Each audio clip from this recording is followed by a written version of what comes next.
નું સમર્પણ જિંદગીનું સમર્પણ એક પતિ અને બાપનું નાટ્યોદય આપી રહ્યા છે સાહિલ જોશી, આયુષી રાજગોર, પ્રીતિ ધીરાવાણી, માનસી સંગાર, જયેશ રાજગોર, સપના વાઘેલા, જાનવી રાજગોર. સહાયકો મનાલી સંજોટ, શિવમ નાથવાલા, રચના રાજગોર. લેખક મોહમ્મદ આશરા. દિગ્દર્શક આશાલતા સાધુ અને મોહમ્મદ આશરા. તો પ્રસ્તુત છે નાટક સમર્પણ.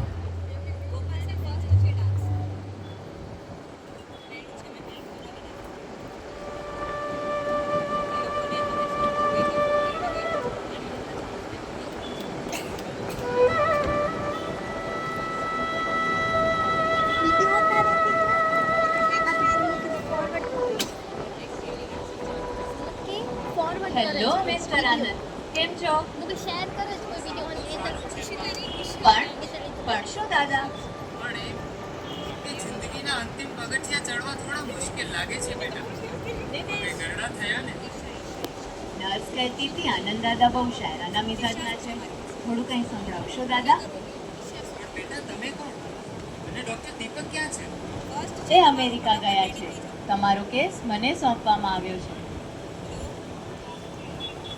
અરે હા, માફ કરજો દાદા, મારો પરિચય આપતા ભૂલી ગઈ. હું ડૉક્ટર સાધના, અહીંયા જનરલ વોર્ડ સંભાળું છું. સારું છે. તો ડોક્ટર સાધના, કહો શું સાંભળજો? કંઈ પણ, આપની જિંદગી વિશે જ કંઈ કહો. જિંદગી વિશે?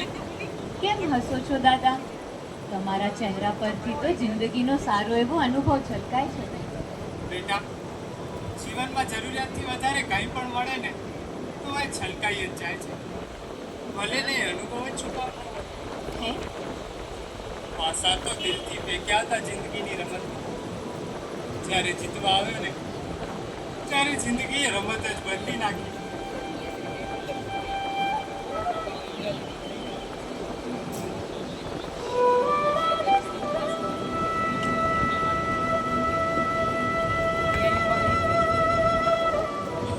એ દિવસે દાદાની વાતોએ મને વિચારમાં મૂકી.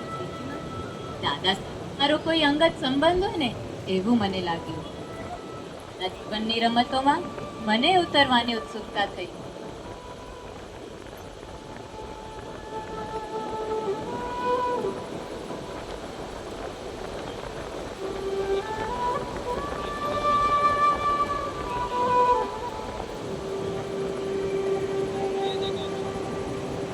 ગુડ મોર્નિંગ દાદા. ગુડ મોર્નિંગ ડૉક્ટર સાહેબ. આજે સવારમાં હા, કેમ છે તમારી તબિયત? હવે તો સાજા થઈને ઘરે જવાનું છે બસ. घर के उन रास्तों को तो कब का छोड़ चुके हम. बहुत जी लिया था उनके लिए. अब अपनी मंजिल की तरफ राहों को मोड़ चुके हैं हम.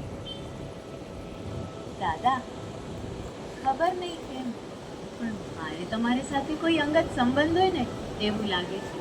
મારે તમારા જીવન વિશે જાણવું છે. જીવન વિશે? મારા જીવન વિશે જાણવા જેવું કંઈ નથી બેટા. જે મીણબત્તી પ્રકાશ આપતા આપતા ઓગળી જાય છે ને એમ મારું જીવન પણ પરિવારની ઈચ્છાઓ પૂરી કરતા કરતા અંતે ઓગળી જ ગયું. એ તો અંતે થોડું ઘણું મીણ બચ્યું તો થયું કે ચાલને થોડું ખુદની જિંદગીમાં પ્રકાશ કર્યો. દાદા, આજે તો તમારે મને કહેવું જ પડશે. રોજ આમ આડી અવળી વાત નાખીને વાતને ટાળી ના નાખો. અરે ઠીક છે બેટા, કહું છું.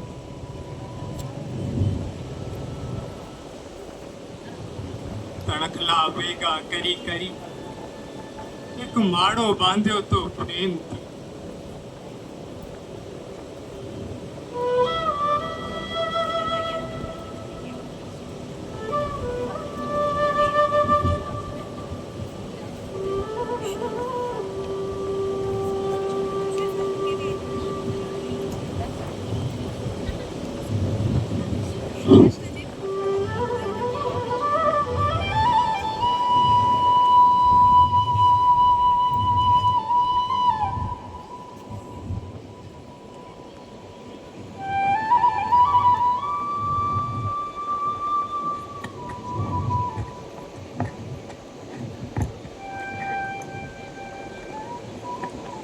અરે પપ્પા ક્યાં છે?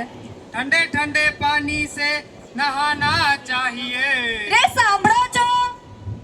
આ ધોબીને દૂધવાળાને ને રાશનવાળાને હવે હું જવાબ આપી આપીને થાકી ગઈ છું. આજે તો તમારે હિસાબ આપવો જ પડશે. રે જવાબ તો આપો. અને મારે કોલેજ ના પૈસાનો કાલે છેલ્લો દિવસ છે. આ વખતે તો મારે મનાલી જવું જ છે.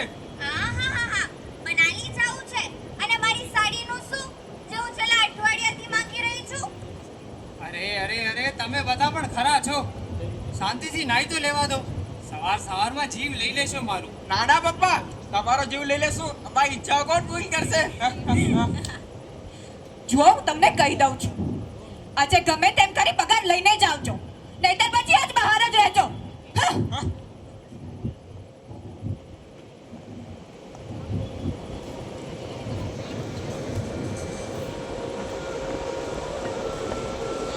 શેઠ, તમે તમારા મનને ઉદાસ ન કરો. લ્યો, ચા પી લો.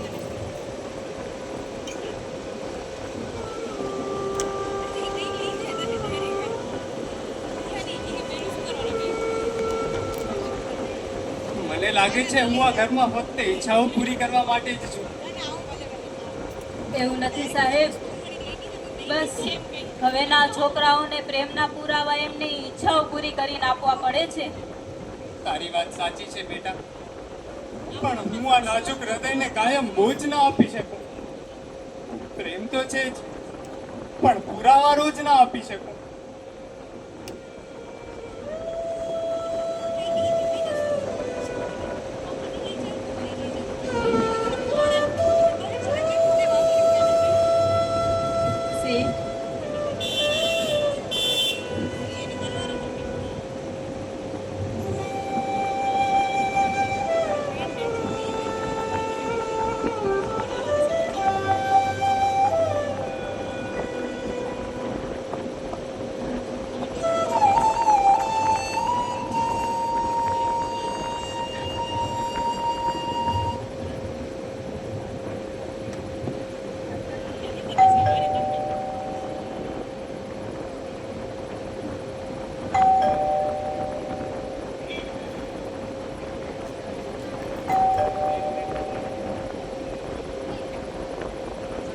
શેઠ, આવો આવો.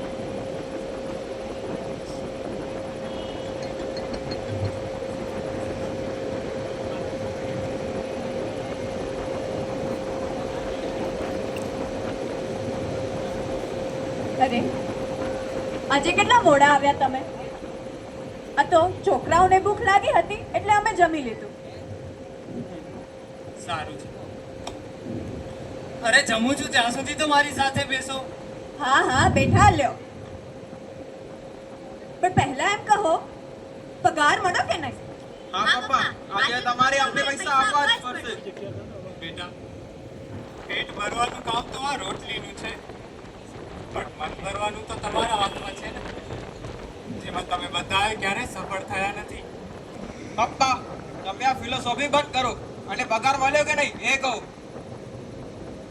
ના, લ્યો ત્યારે આજે પણ ખાલી હાથ પાછા ફર્યા છે. પણ તમે બધા શેઠને જમી તો લેવા દ્યો. ઓ શેઠની ચમચી, તારું કામ કર ને. બસ હવે સભ્યતાથી વાત કર. તારી મોટી બેન સમાન છે ઈ. તમારી બધી જ સમસ્યાઓનું કાલે સમાધાન થઈ જશે. પહેલા મને એક વાત કહો. ધારો કે આપણે બધા લખપતિ બની જઈએ તો? પાછી ફિલોસોફી અને માથાના દુખાવા ચાલુ. પપ્પા, અમને તમારા ખયાલી પુલાવ નથી સાંભળવા. અમે જઈએ છીએ. પગારના ઠેકાણા નથી. મેં વાતો લખપતિ બનવાની કરે છે. અરે હસવાનું બંધ કરો. ક્યારેક તો મારી વાતને માન આપો. વડીલ છું હું આ ઘરનો. હા વડીલ બોલો. લ્યો. ધારો કે મારી પાસે ઘણા બધા પૈસા આવી જાય તો, મને કોઈ લોટરી લાગી જાય તો, આપણે કરોડપતિ થઈ જઈએ તો તમારા બધાની શું ઈચ્છાઓ હશે? હા જોકે એવું ક્યારે થવાનું તો નથી. જો એવું થાય તો હું પેલા બાજુવાળા કનક સેટનો બંગલો ખરીદી લઉં. એમાં મારા તમામ પિયરવાળાઓને બોલાવી લો ને કાંતાડીને તો રજા જ આપી દો એ સરસ મજાના અપ ટુ ડેટ કામવાળા રાખો ને રાણી હા ઘરની રાણી બનીને રહો. વાહ, શું વચ્ચે વિચાર છે તમારા? અને નીલમ તું? પપ્પા જો મારી પાસે આટલા પૈસા હોત ને તો હું તો સાડીનો શોરૂમ જ ખરીદી લઉં. મેકઅપ, સેન્ડલ, કપડા, દુનિયાભરનો બધો જ સામાન વસાવી લઉં. અને નિલેશ તું? પપ્પા મારી પાસે ફિજુલી વાતનો સમય નથી. ચકતા કોઈ પૂછો જો તો હું કહી દઉં. મારી પાસે પૈસા હોય ને તો હું નક્ત નવી કારમાં ભરું. અધિક કંપનીની કાર મારી પાસે હોય ને ધનવાન મારી જેમ રૂપા હોય ને અમીરોનો શોખ હોય ને એ બધા જ પૂરા કરું. અમીરોનો શોખ તો તમને ખબર જ હશે ને પપ્પા.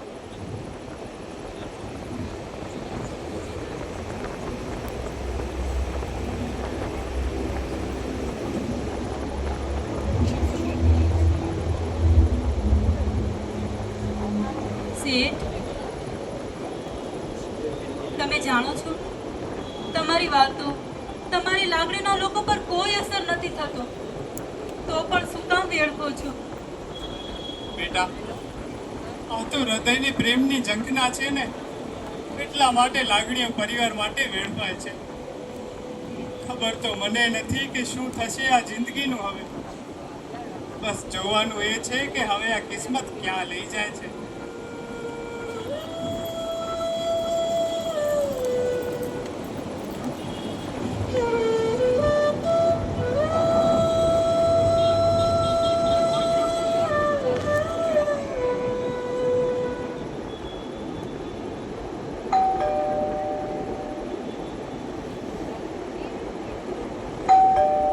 હા બેટા કાંતા, દરવાજો ખોલજે તો. અરે આ સવારમાં કોણ છે? અને આ કાંતાને પણ શ્વેતાનો ચેપ લાગ્યો છે હો. નમસ્કાર સાહેબ. મિસ્ટર આનંદ આપ? હા, હું એડવોકેટ માનસી શ્રીજી એસોસિએટ થી આવી છું.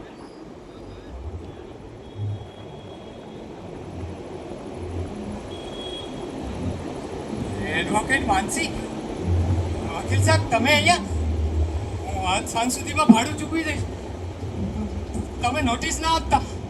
અરે દાદા તમે ખોટું સમજો છો. હું નોટિસ દેવા નથી આવી. તો? શાંત થાવ. પહેલા મને અંદર તો બોલાવો. અરે હા હા, માફ કરજો વકીલ સાહેબ. આવો બેસો. બેટા કાંતા, પાણી લાવજો તો. ના એની જરૂર નથી. એ બધું રહેવા દો ને પહેલા મારી વાત સાંભળો. મારી પાસે તમારા માટે ખૂબ જ સારા સમાચાર છે. સારા સમાચાર? અને એ પણ મારા માટે? એ તો એવું થયું કે ભર ઉનાળે ધોધમાર વરસાદ. અરે દાદા સમજો. હવે તમે ખાલી મિસ્ટર આનંદ નહીં પણ કરોડપતિ મિસ્ટર આનંદ તમે છો.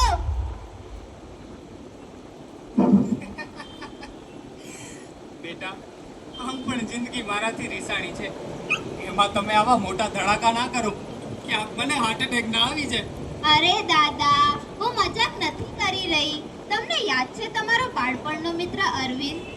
હા, પણ કદાચ હવે અહીંયા નથી. કોલેજ બાદ તો એનો કઈ હતું બતું નથી. હા એ મુંબઈ જતા રહ્યા હતા. ત્યાં તેમણે નવો ધંધો શરૂ કર્યો જેમાં તેમને ખૂબ સફળતા પણ મળી. પણ તેમના પત્નીનું એક કાર એક્સિડન્ટમાં મૃત્યુ થયું. તેમના કોઈ સંતાનો પણ નહોતા, એટલે તેમણે પોતાની બધી જ જાયદાદ તમને સોંપી છે. તો અરવિંદ પોતે? એ 3 દિવસ પહેલા જ દુનિયા છોડીને જતા રહ્યા છે. શું મારો મિત્ર અરવિંદ હવે દુનિયામાં હયાત નથી? પણ વકીલ સાહેબ, હું આ કઈ રીતે માનું? મને તો આ બધું ભયાનક લાગે છે.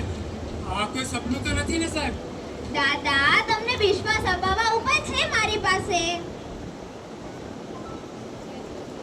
તમે કોઈ પણ રકમ બોલો, તમારા નામના ચેક ઉપર લખી આપીશ. બસ જો એવું જ હોય તો મને 5,000 રૂપિયા આપો, અને એ પણ રોકડા. બસ 5,000? લ્યો 5,000 રોકડા.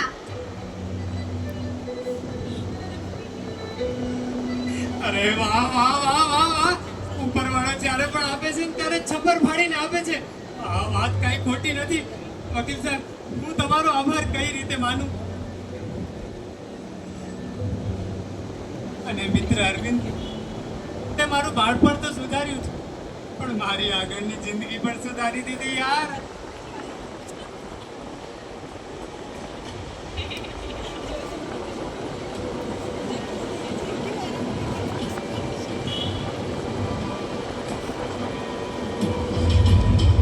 વકીલ સાહેબ, હા વકીલ સાહેબ, મારું એક કામ કરશો? હા બોલો ને.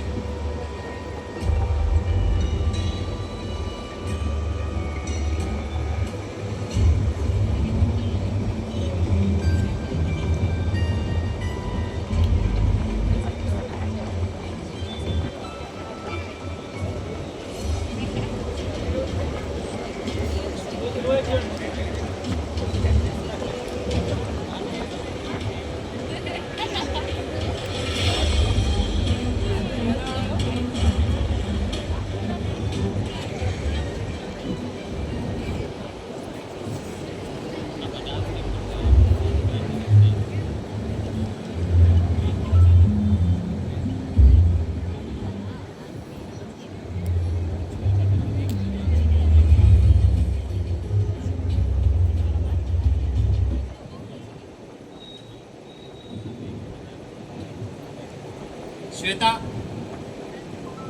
આ લ્યો પગાર.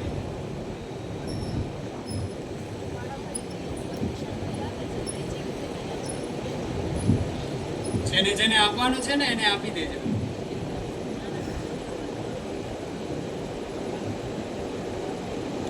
અને હા, તમને બધાને યાદ છે ગઈકાલે મેં તમારા બધાની ઈચ્છાઓ પૂછી? હા, યાદ છે. એના પાછળ મારો હેતુ શું હતો એ તમે બધા જાણો? તૈયારી પુલાવ પકાવવાનું. બીજું શું? ના, મને હતું કે હું તમારા બધાની ઈચ્છાઓ પૂછીશ ને તો તમારામાંથી કોક મારી ઈચ્છા પણ પૂછશે. પણ અફસોસ, એવું ના બન્યું. ખેર, જવા દો આ વાતને. તમારા બધા માટે મારી પાસે એક સારા સમાચાર છે. સારા સમાચાર? હા, સારા સમાચાર. શ્વેતા, તારી માટે બાજુવાળા કનક શેઠનો બંગલો ખરીદી લેવામાં આવ્યો છે. અને નીલમ, તારા માટે તારી તમામ જ્વેલરી અને શોરૂમ ખરીદી લેવામાં આવ્યો છે. અને નિલેશ, તારા માટે દરેક કંપનીની કાર ખરીદી લેવામાં આવી છે. અને એ ઉપરાંત તમારા બધાના ખાતામાં 20-20 લાખ રૂપિયા જમા કરી દેવામાં આવ્યા છે. 20 લાખ? હા. અને કાંતા બેટા, તારા માટે પણ એક મકાન ખરીદી લેવામાં આવ્યું છે. તું ચિંતા ના કરજો. મમ્મી પપ્પા ગાંડા તો નથી થયા ને? ના બેટા, ગાંડો નથી થયો. આ હકીકત છે. કાલ સવારમાં વકીલ આવીને બધી જ કાર્યવાહી કરી દેશે.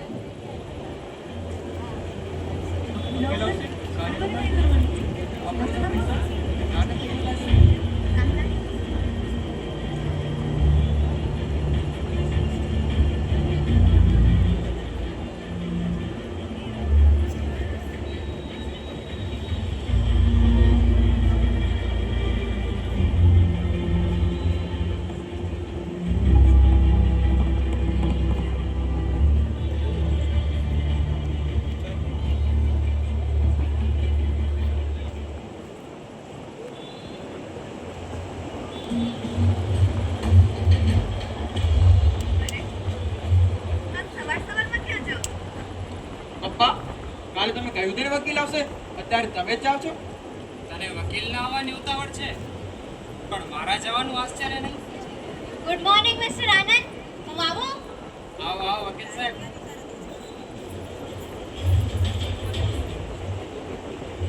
કાલે મેં જે પ્રમાણે કહ્યું હતું એ પ્રમાણે બધું જ કામ થઈ ગયું. હા મિસ્ટર આનંદ, તમારા કહેવા પ્રમાણે થઈ ગયું છે બધું. બાજુનો બંગલો મિસિસ દવેના નામ પર લખાઈ ગયો છે. હા. નીલમ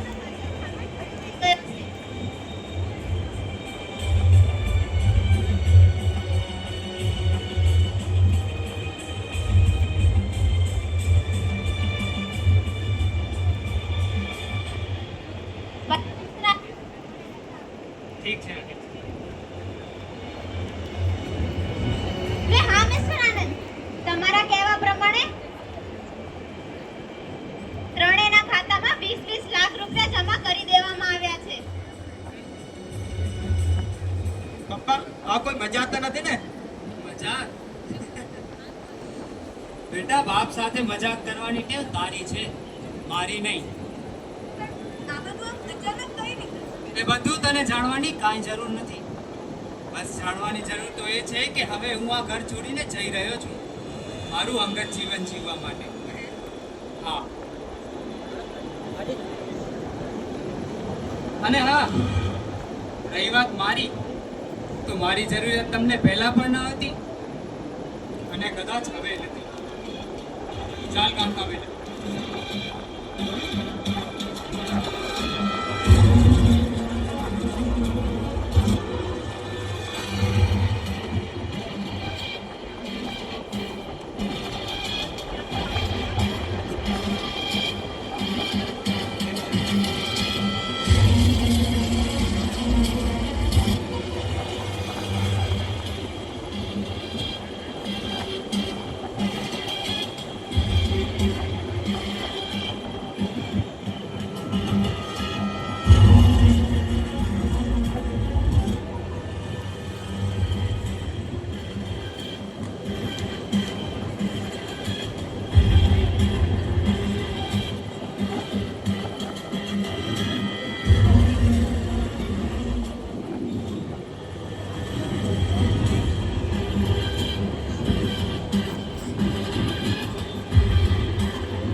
ત્યાંથી નીકળ્યો ને બેટા, એટલે મને હતું કે ત્રણમાંથી કોક તો મને બોલાવશે, પણ અફસોસ એવું ના બન્યું.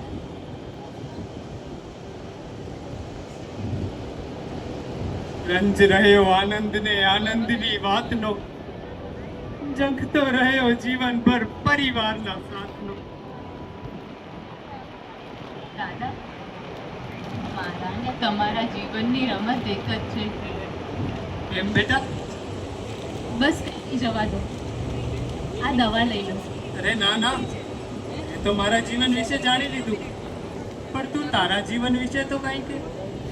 મમ્મી પપ્પા ક્યાં છે? લગ્ન કર્યા કે શું હજુ? ના, લગ્ન આજ મમ્મી મૃત્યુ પામ્યા.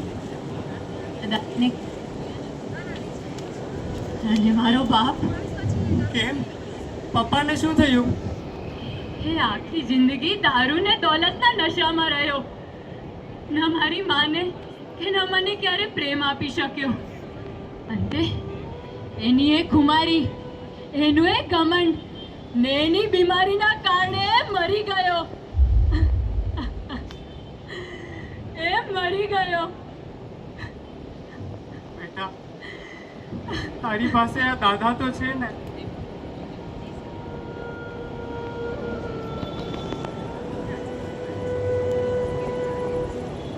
જીવનભર પ્રેમ કર્યો છે ને, એ જિંદગી ક્યાં કોઈની સગી થાય છે. સમય જતા જ બધું મૂકીને આંખો મીચાઈ જાય છે.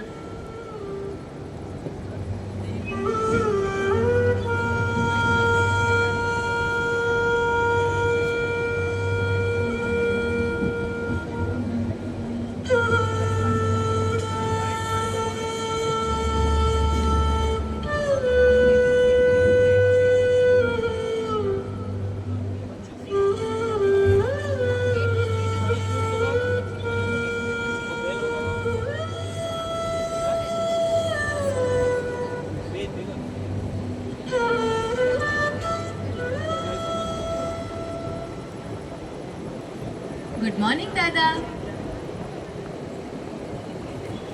ગુડ મોર્નિંગ દાદા. દાદા, દાદા, નર્સ, નર્સ, દાદા, દાદા, નર્સ, દાદા. પલ્સ નથી આવી રહ્યા. જલ્દીથી વેન્ટિલેટર ચેક કરો. હા દાદા, દાદા, દાદા, દાદા.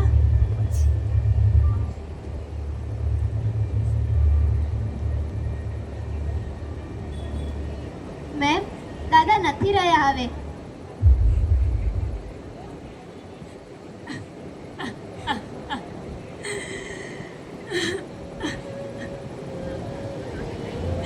દાદા,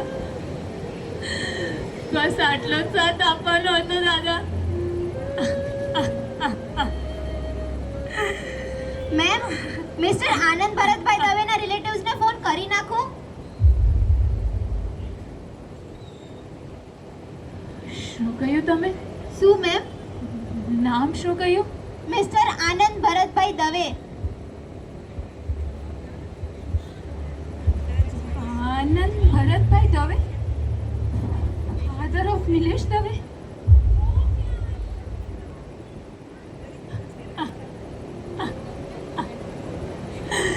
નર્સ, નર્સ, આ મારા દાદા છે. આમની સાથે મારો અંગત સંબંધ છે નર્સ.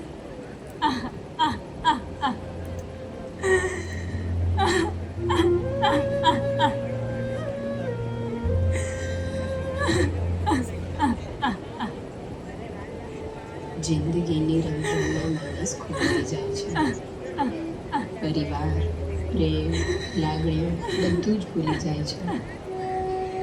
હાથની હથેળીમાં કિસ્મતની રેખાઓ માપતા માપતા જિંદગી હાથમાંથી સરકી જાય છે.